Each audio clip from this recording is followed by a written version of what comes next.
Olá! Hoje a gente vai mergulhar de cabeça em um dos conceitos mais famosos e, vamos ser sinceros, mais polêmicos da psicanálise, o complexo de Édipo. É isso mesmo, uma teoria que pega uma tragédia grega milenar e a transforma numa espécie de mapa do nosso inconsciente. E a pergunta que não quer calar é essa, né? O que uma história sobre reis, pragas e profecias da Grécia Antiga tem a ver com a nossa infância? Parece loucura, mas para a gente entender essa conexão, a gente precisa voltar lá no comecinho da história. Então vamos lá, nossa viagem começa na Grécia Antiga com a história super trágica de Édipo, o rei de Tebas. E acredite, foi essa narrativa que deixou Sigmund Freud completamente fascinado. A história é uma tragédia daquelas que já nasce com o final escrito. Primeiro vem a profecia, uma profecia terrível que diz que o príncipe, o Édipo, está condenado a matar o próprio pai e se casar com a mãe. Pesado, né? Aí, numa encruzilhada, sem ter a menor ideia, ele cumpre a primeira parte do destino. Chegando em Tebas, ele, super esperto, decifra o enigma da esfinge, vira herói, é coroado rei e, adivinha, casa com a rainha viúva que era, claro, a sua própria mãe. Quando a verdade finalmente aparece, o choque é tão brutal que ele se cega e vai pro exílio.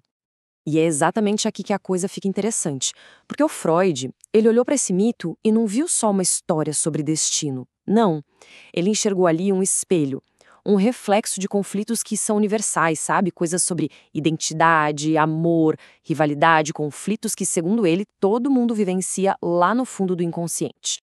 E pronto, essa sacada nos leva direto para a sala de análise de Sigmund Freud, porque foi ele que pegou esses temas todos do mito e os transformou numa das teorias mais centrais sobre como a gente se desenvolve na infância, a parte psicossexual da coisa. Então, vamos lá. Qual é o X da questão aqui?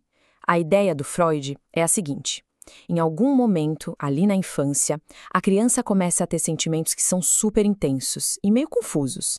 É tipo um amor que beira a posse pelo genitor do sexo oposto e, ao mesmo tempo, um ciúme, uma rivalidade danada com o genitor do mesmo sexo. Mas quando que esse drama todo aconteceria? Bem, o Freud localizou isso no que ele chamou de estágio fálico, ali entre os 3 e os 5 anos de idade. E para ele, olha, isso não era só mais uma fase, era o momento, um ponto de virada total na formação da nossa personalidade e identidade. É aqui que o caldo engrossa. A criança, de repente, percebe que existe um terceiro na jogada, o pai.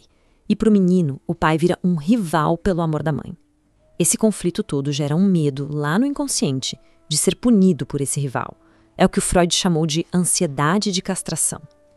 E como se resolve essa treta toda? A saída, segundo a teoria, é se identificar com o pai. Tipo, ok, não posso competir, então vou me juntar a ele, internalizando as regras e valores dele para, no futuro, conseguir o que ele tem. Ok. Eu sei o que estão pensando. E as meninas, como fica? Boa pergunta.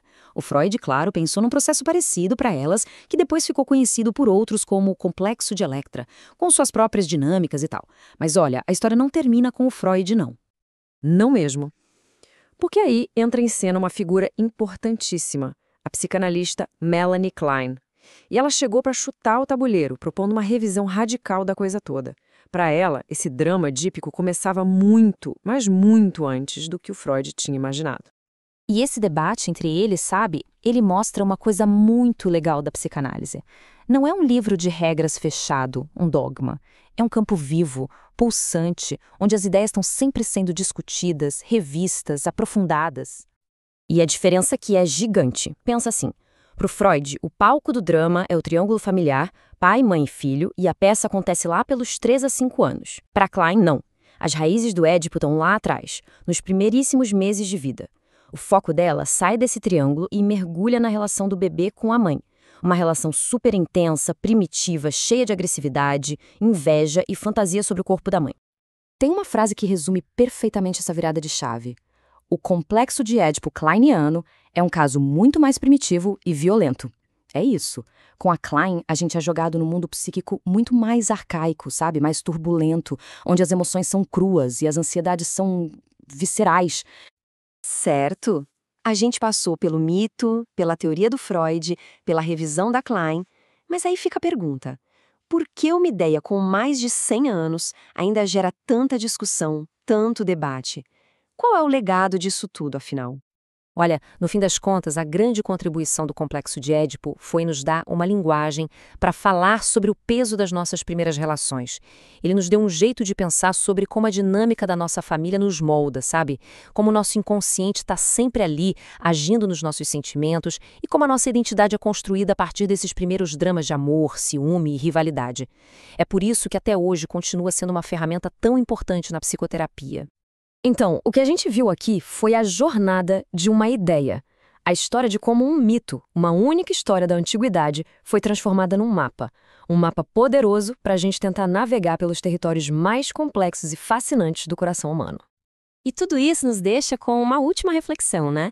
Se a gente parar para olhar para as nossas próprias vidas, para as nossas relações, para os nossos conflitos mais íntimos, será que a gente não encontra lá no fundo alguns ecos, mesmo que distantes, desse drama tão antigo?